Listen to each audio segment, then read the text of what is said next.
আল্লাহ clearly বলে দিয়েছেন, এ পৃথিবীর মানুষেরা, দুইটা দল পৃথিবীর মধ্যে বসবাস করবে। একটা হবে রে আমার দল, আর একটা হবে শয়তানের দল। শয়তানের জান্নাত থেকে বের হওয়ার সময় আল্লাহর ইজ্জতের কসম করে কয়, ক্বালা ফাবিইজ্জাতিকা লাউযিয়ান্নাহুম আজমাইন। তোমার ইজ্জতের কসম, একটা বান্দাকেও আমি জান্নাতে আসতে দেব না। নাউযুবিল্লাহ। বাক্যটাকে যেভাবে স্ট্রং করার দরকার, যেভাবে মজবুত করার দরকার, শয়তান সেভাবে মজবুত করে কয়, একজনকেও জান্নাতে আসার জন্য দেব না। আর আল্লাহ ডাক দিয়া কয়, যা যা তোর যা শক্তি আছে তা নিয়ে তুই তোর মিশন চালা।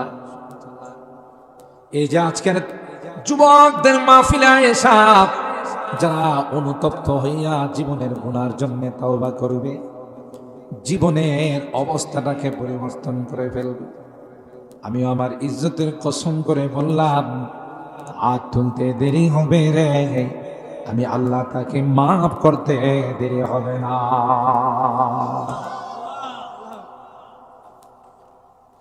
আমার ভাইরা, এই জন্য আল্লাহ কোরআনে কারীমের মধ্যে ক্লিয়ারলি জানাই দিয়েছেন, ইয়া আইয়ুহান নাস ইন্না ওয়াদাল্লাহি হক ফালা তাগুররান্নাকুমুল হায়াতুদ দুনিয়া ওয়ালা ইয়াগুররান্নাকুম বিল্লাহিল গরুর। হে পৃথিবীর মানুষ, ওয়াদা দুই দিক থেকে হবে। একটা হবে আমার দিক থেকে, আর একটা হবে শয়তানের দিক থেকে। শয়তানের যত ওয়াদা করব সব ডাহা মিথ্যা, কারণ হের জন্মের মধ্যে দোষ আছে। সমাজের মধ্যে যদি কেউ খারাপ হয়, দুষ্ট হয়, অনেকে কয় না যে মনে হয় একটু সমস্যা আছে, গোড়াতে সমস্যা আছে, জাতে সমস্যা আছে।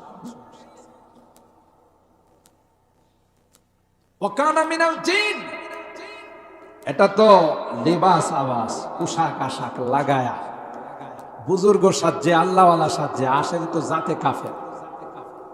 শয়তান জাতে কি? কাফের।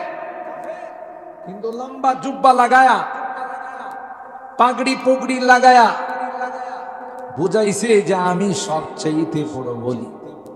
আসলে এটা আর আসল পোশাক না, এটা ধোঁকা দেওয়া পোশাক। এটা হলো শয়তানের আসল চরিত্র।